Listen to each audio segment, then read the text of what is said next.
Okay, next segment. Yeah, saying that reminds me of the older days.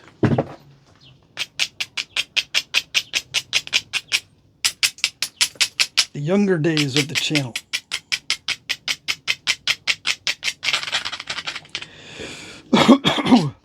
Yeah, as I get more practice, I don't have to do so many attempts to get it thin down here at the base or the stem.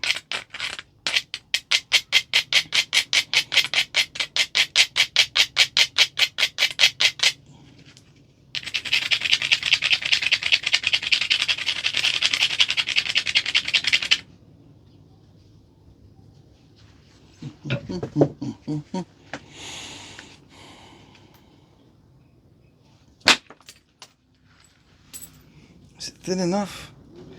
I think it might be thin enough. Yeah. It's still a little bit chunky, but I'm not going to push my luck on the video. As I get more practice, I can make them thinner.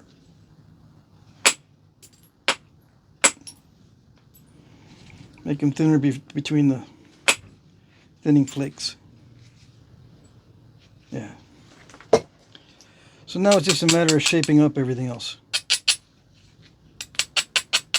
And again, I forgot my collection of foreshafts to check the thickness. Because I bet you back in the old days they had a foreshaft already made and they were checking the thickness to make sure it fit.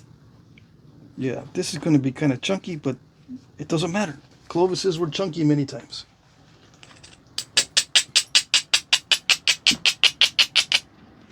Let me fix that. That shade. Yes, no, didn't get fixed. Okay.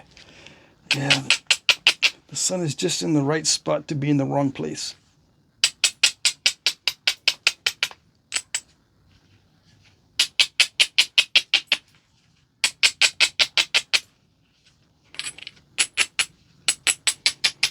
Yeah, so now I just nap around the thinning flakes.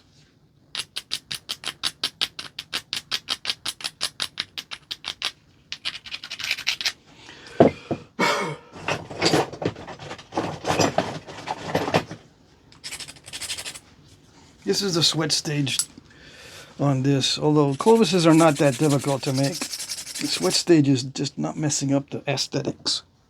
Yeah, that's what gets me all sweaty. I don't want to ruin the way it looks. I want to get rid of that crunchy spot right there.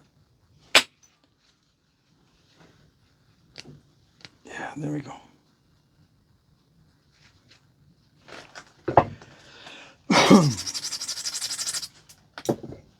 Okay.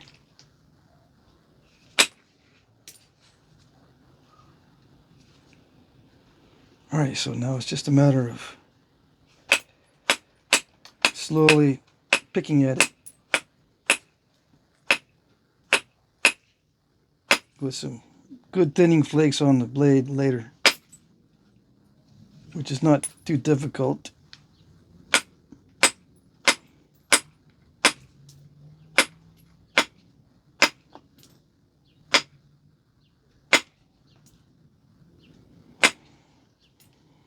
So you guys will remember that there's many ways to make the Clovis, right? Not only because nappers can do it in many ways, but because there are different artifacts in the different sites that imply that the Clovis was made in different ways. Yeah.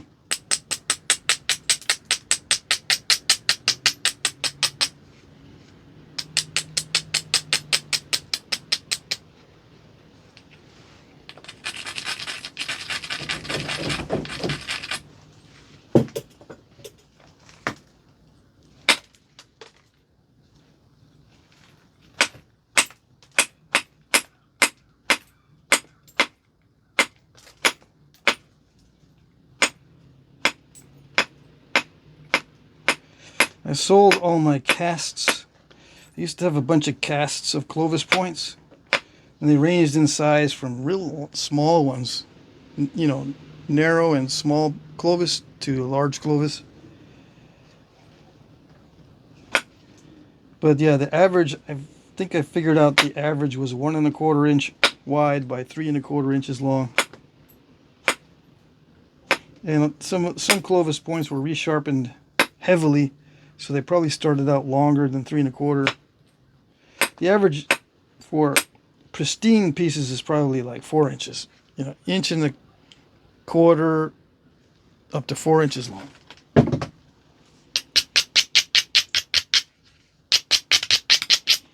Anything larger than that is rare, but a lot of guys like to make Clovises starting at 4 inches and then longer than that, instead of starting at 4 inches and then shorter than that. It's the opposite for modern nappers, but in the archaeological record, it's 4 inches and shorter most of the time for Clovis points. And you don't have to take my word for it, just look around at the data. Look at the data if you can find it. Like, the Galt site has data in the books that they publish, which is good. It's kind of rare to find that. Of course, you'll have to pay for the book, but at least you get the data. Yeah.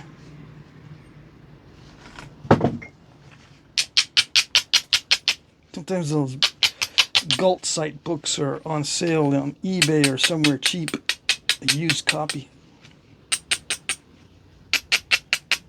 Although, I don't know, last time I checked, it was hard to get anything archaeology related for cheap on eBay. Yeah. Somehow the hobby is growing a lot. Somehow.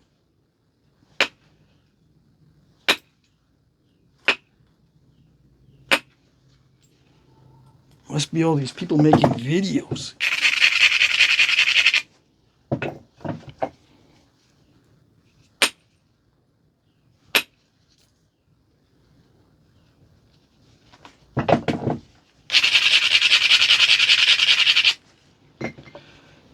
So I'm just picking at it. Yep. See what I got.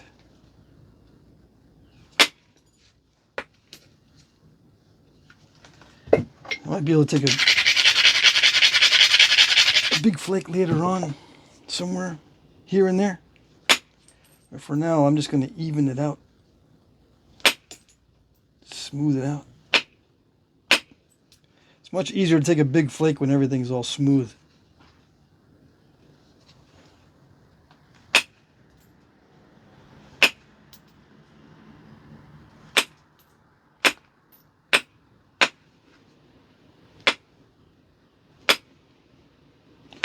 And it's important to keep the stem area nice and neat, so that when you grind it, it creates a straight line on the grind, so it's not all wonky like this.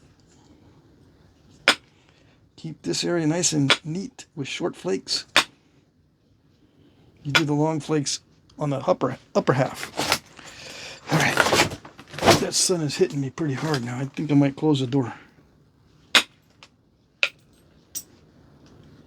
And on real Clovis artifacts, you do have intrusions into the flute area from the side.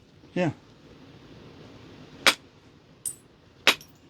Not all of them, but, many of them.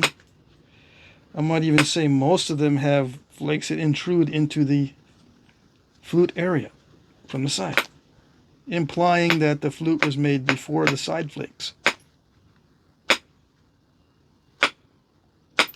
Not the other way around.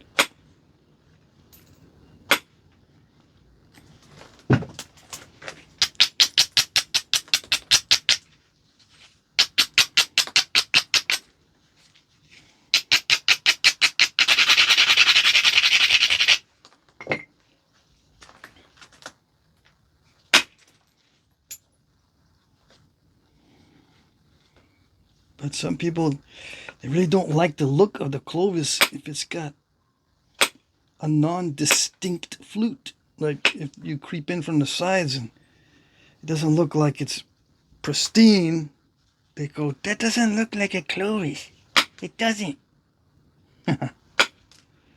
Well, you're right. It doesn't look like certain types of Clovis points. But Clovis has no exact look to it. They're different ways that they were made.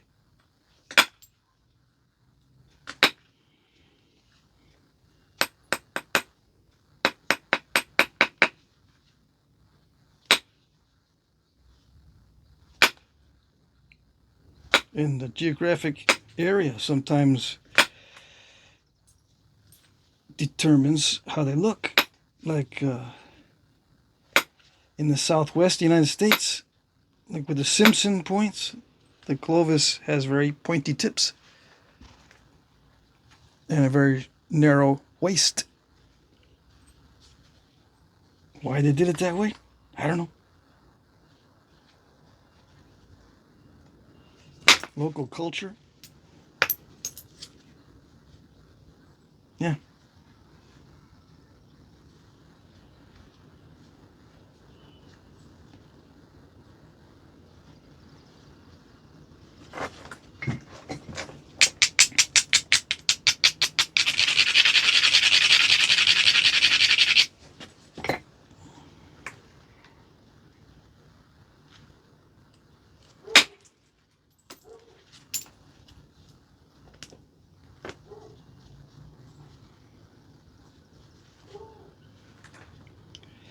Yeah, big old flakes.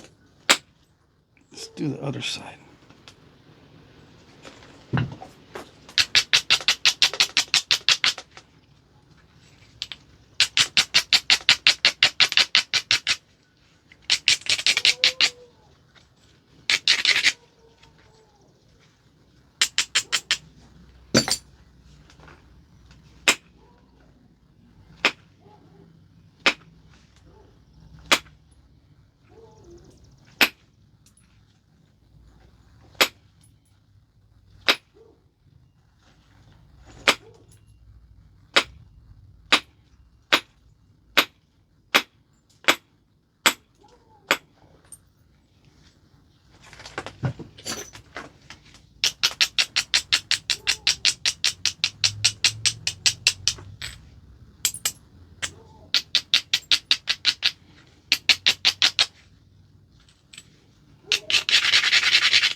Is this lighting messed up? Feels like whenever there's a change in lighting here, when that shade doesn't work right. Let's see. Hold on.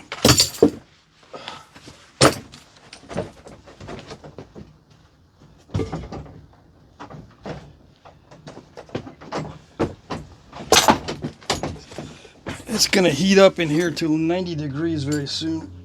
It's so weird, the temperatures here. But I think the lighting is suffering if I leave the door open. Yeah.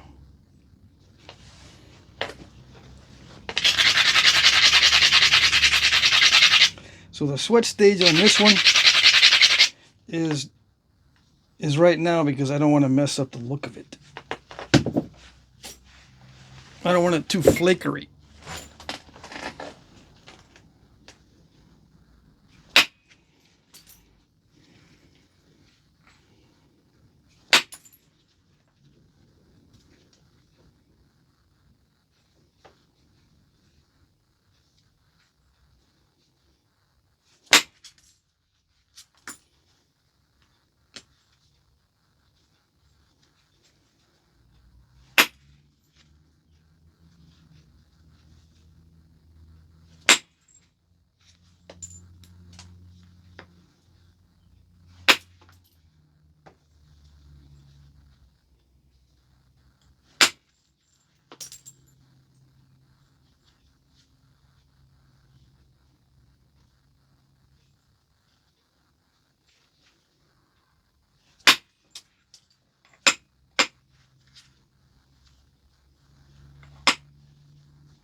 I used to do a lot of Clovises when I first started knapping. I think maybe I got into the habit of not too much flakery because of the Clovis points. That's a possibility. But there are other point styles that that don't have much flakeriness.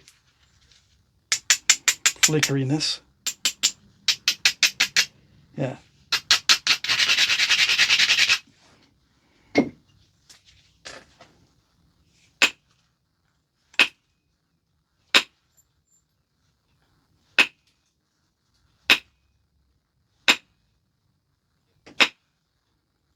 I checked to see if the flake came off. I'm checking each time to see if the flake actually got removed. For some reason, it's hard to tell with this material.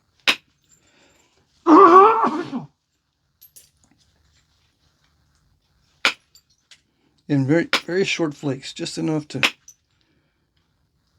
sharpen it. That's it. And this is not sharpening, but you know what I mean. Just enough to sharpen the edge to the point where it's going to be set up for the grinding.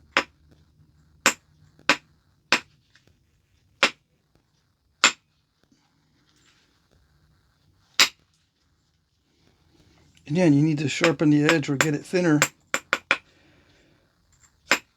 That's the way they looked. You know, here it was still thick. You know what I'm saying? But it has a sharp or a steep, almost like a bevel on both sides of the hafting area.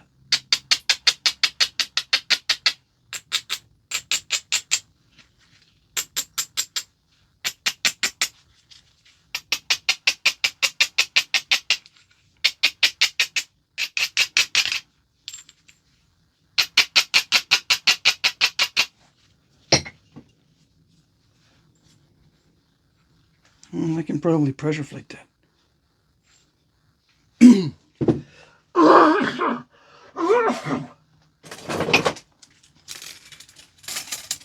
It's 1.5 inches, so I could lose some width still. Once it gets down more narrow than 1.25 inches is when I need to worry about it. Where's my...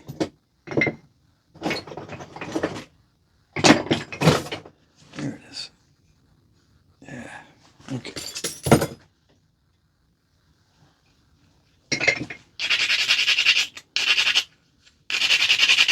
Finish up with pressure. Yeah. It'd be nice to clean that off there.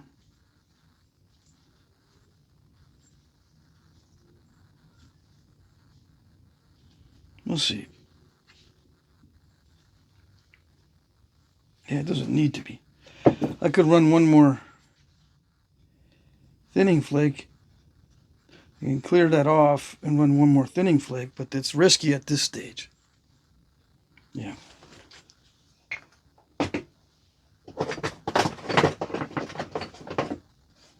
Why on this side?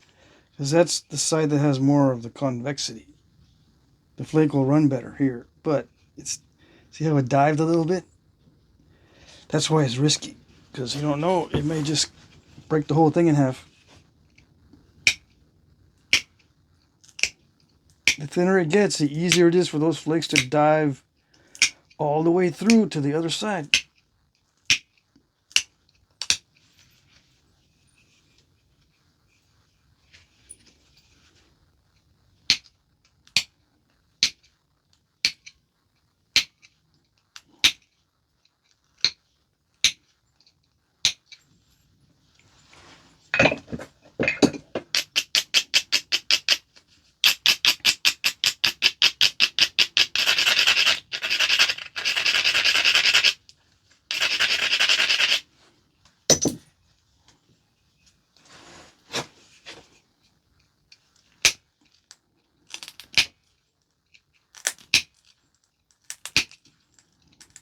So I'm using heavy pressure for that.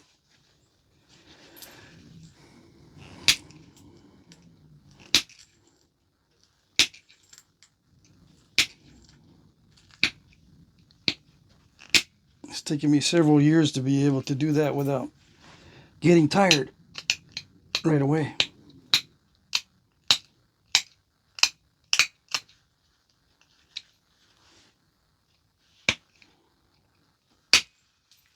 So yeah, heavy pressure.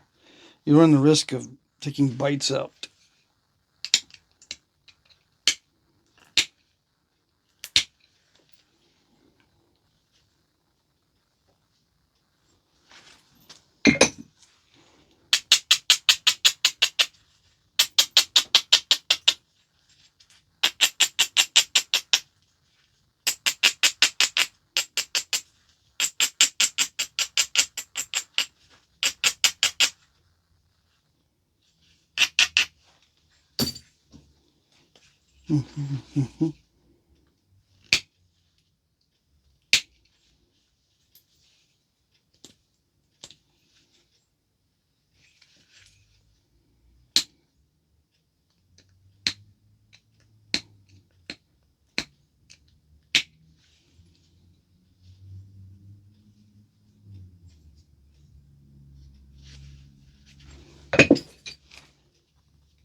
And as I get more narrow, it's got to get more persnickety. I can't be doing careless flakes. The more narrow it gets, the more careful I need to be with how the flakes look. Yeah.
Now this part here looks different on different Clovis types.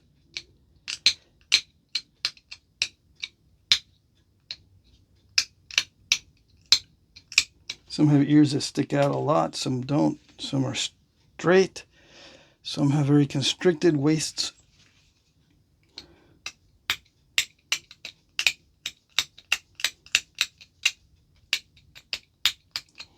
Some have very robust ears, you know, thick, and some are not thick.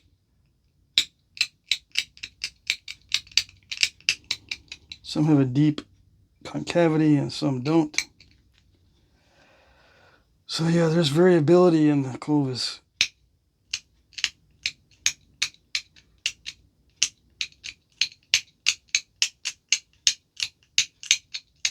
And sometimes within the same area, there's different looks to the Clovis.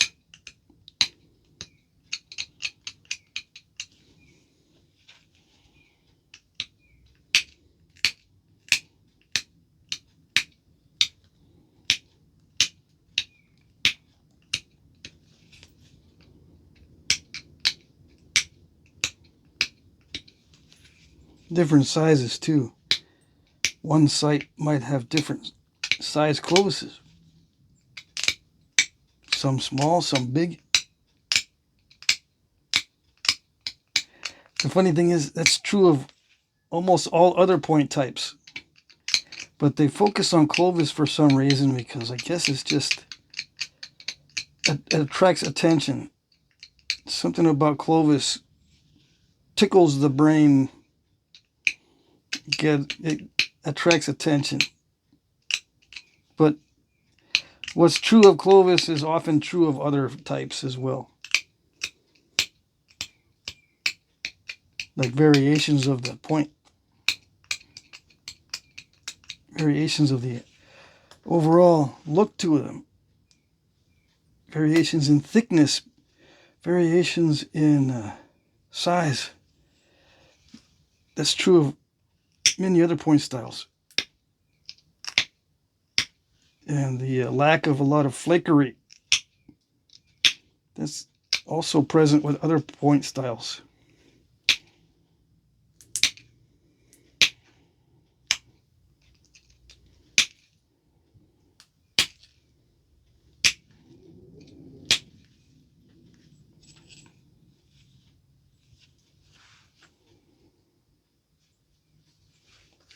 Now up here near the tip, I've noticed a lot of Clovises are kind of crudely napped as far as neatness. But it's still sharp. They just left it a little bit wonky up near the tip.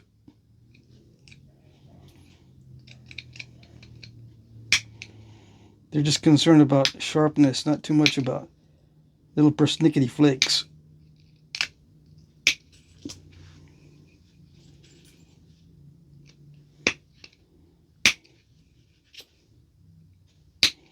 Little persnickety flakes that can make it look nice and well tapered or whatever.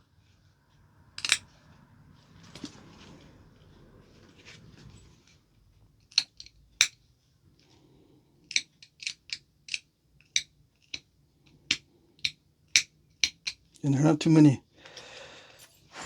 doesn't seem to be too many persnickety flakes near the tip to make the tip shaped really thin at the very tip. Doesn't seem like they use too many flakes to do that with. I notice a lot of Clovises have thickness up until the very tip, and then it's very thin at the very tip, with just a few flakes removed. Yeah, which is not easy to do. That means they had a lot of control over their pressure flaking. Yeah. If you're able to thin it with just a few flakes, you gotta focus very carefully.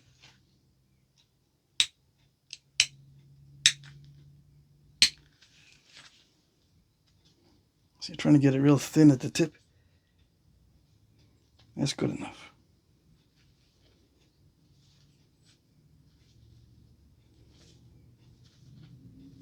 Where does it need to be sharpened?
Heavy pressure flake. Looks like I had a diving one earlier. And that's on some of the artifacts that the casts of the artifacts, you can tell that they just left the pressure flake like this, or the percussion flake just like that, without touching up the sides. Yeah.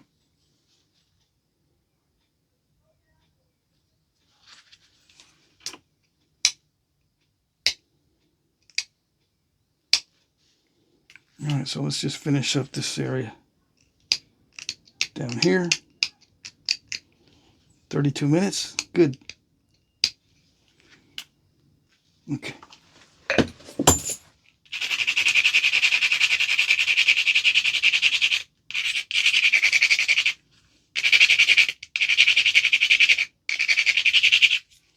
So when you take time to make it nice and neat, the grind line is relatively straight.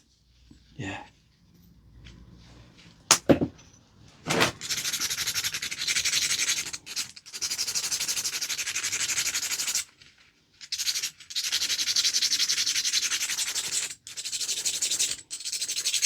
And I notice Clovises are ground down not only on the very edge, but into the blade also.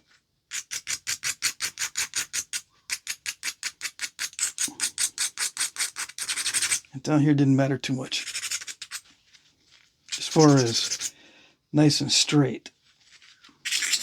But I noticed the feeling that there is grinding there and there. I think I'm losing battery power, so I'm going to wrap it up. Okay? There you go. That's it.